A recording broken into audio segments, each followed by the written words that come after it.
What's going on, guys? It's James with Chasing Dreams Outdoors. Today we're going to talk about the Twisted Iron Pack Rat Pack. We're going to talk about the pros and the cons of this pack, and some of the features that this pack offers. But before we get into that, if you don't mind, hit that like and subscribe button. I'd greatly appreciate it. Alright guys, today we're talking about the Twisted Iron Pack Rat, and we're going to talk about the pros first. The pros of this pack is it does pair with the Boot Bandolier Pro, which, as you can see inside here, you have a slot for bottled water. You can fit your 10x42 binoculars in here, rangefinder, and whatever else you need. You can probably put your cell phone or something in there. Super great for that. That is, it gives it an extra carrying case because, as you can see,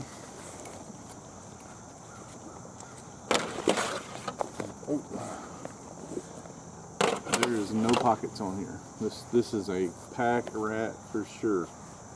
So that you have to pair that with the Boot Bandolier. It gives you that extra storage. Now I'll tell you another thing that's great about this is this right here acts as a knee pad. You take the strap, you wrap it around, and you have yourself a knee pad. It's about an inch worth of padding on it. It's fantastic. It's great so that way you don't have to carry your knee pads in the woods with you. Also, the plus side of this is how well everything fits in this. Everything fits in this, and we'll show you, we'll pack this up at the end and show you how quick and how easy this thing packs up and is ready to go. So there's your pros with this. I mean, it's a pretty simple pack. It's self-explanatory. You got the Boot Bandolier Pro that goes in the front. Extra storage, but you have your MOLLE straps here, which your sticks are going to go right here. Your platform obviously is going to go inside. It has a carrying handle. Alright, super nifty little pack.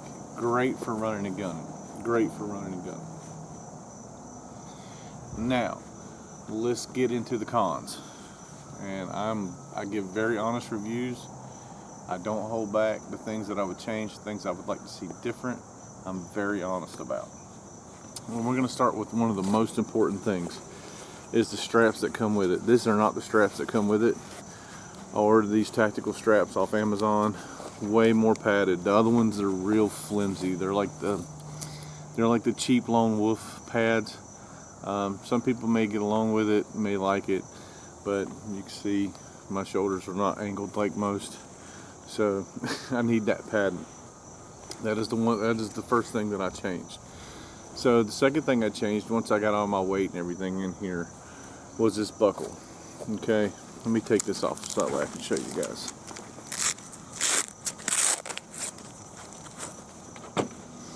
As you can see how this buckle is all set up, how it's all strapped in. Let me show you. So this was stationary. This piece right here was on the bottom holding this flap. Okay, it locked that flap in. This piece right here, which I have taped up so it's not flapping around, was one looped around there, and it was stationary. You couldn't move this buckle. That buckle was stationary. And what that was doing is when I'd have the pack on, it would rub me. It was right here. That buckle was right here. There was no adjustment. That was where it was at, was right there. And when you got your weight and it's cinched down on you, it's pretty uncomfortable. So what I did is I cut that stitch. I made it so this buckle is adjustable. So now all I have to do is move this, and I can move the buckle up or down either way that I need. And then I have this pull strap that gives me, where I can pull it tight. But for a 6'2", 6'3" feller, being able to move that buckle is imperative. You have to be able to do that. Now that is the one major downfall I found with this pack, was that buckle dug into me. It didn't feel good. Like, I tried to walk with it in the woods, I packed it up. I walked in the woods with it. I walked down in my woods here. I walked probably about a quarter mile back. I was like, damn, I can't do it. I tried to pad it. I put another pad over it. It moved. It didn't work. So I ended up having to cut the stitching and modify it myself. That is a #1 mod that you're probably going to want to do to this pack when you get it, if you're a bigger feller. Shorter fellers, it's probably down here. It probably comes down here. It doesn't affect you much, but for us tall guys, it affected us. And one other thing, there's only two things that I would change. Three things I'd change about that. The shoulder pad, change the shoulder pad, modify the buckle. And one thing I wish they would change is, you see how that stands off? You see how it's stitched on the outside? I wish they would have took that strap and did it on the inside. Because when you get your weight, it's pulled off like that. But if it was on the inside, it would be pulled tight.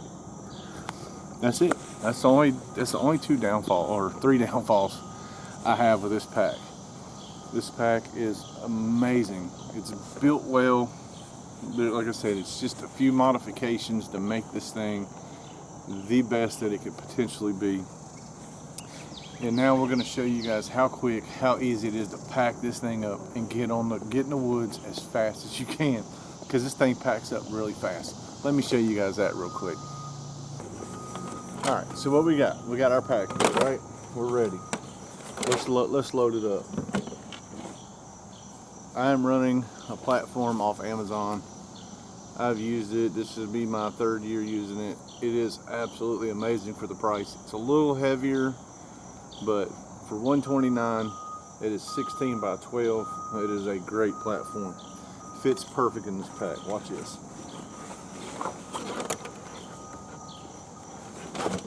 Just right on in there.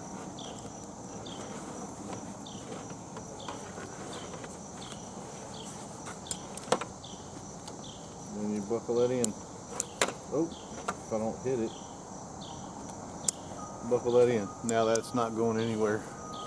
Oh, let me get y'all pointed down a little bit more. Alright, you put that buckle around your platform. Then you take your gear ties.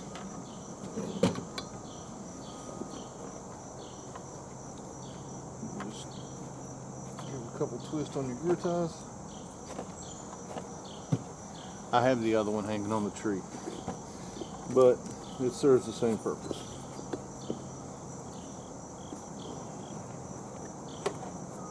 Then I have found you want to center your stick up, because they will kind of flop around a little bit.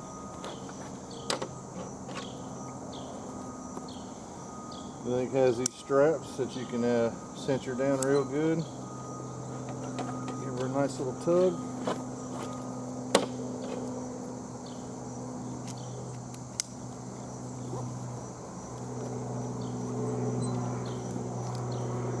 Yeah, that's one thing I really don't like using these. I usually take these bands off because they just get in my way. They're gonna flop around anyways. So you just pull that tight. There you go. You're ready to go. Now, you're gonna take your boot bandolier,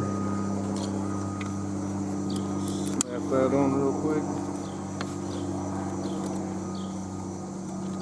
Snap that on, and there you go. Pull that tight, ready to go. Throw it on the back. Point y'all up here. Grab it, throw it on your back. And like I said, I've modified that so I could do that right there. Look at there. There you go. You are ready to hunt. The Twisted Iron Pack Rat. That's how you get out in the woods quick and easy right there. Once I made these modifications and I got these buckles out of my side, this pack has it's become pretty phenomenal. I do wish it kind of had a shoulder strap to pull it in, but I can live with this. Again, you're not going to carry your camera gear out in this, especially if you carry two arms and all that other stuff. But if you're just trying to get out, check out a new spot without hauling your camera gear, or do a tandem hunt with your buddy, you carry the sticks and your platform, he carries his platform and the camera gear, and you're good to go. But guys, I have nothing real bad to say about this Twisted Iron Pack Rat, other than the three things that I showed you in this video, which are simple fixes that you can make yourself to make you the most light and compact. I think everything on here, I think it's about 15 pounds, 16 pounds, somewhere around there. That's about what I'm running right now. Alright guys, I appreciate you watching this video. Again, hit that like and subscribe, and we'll see you on the next go around.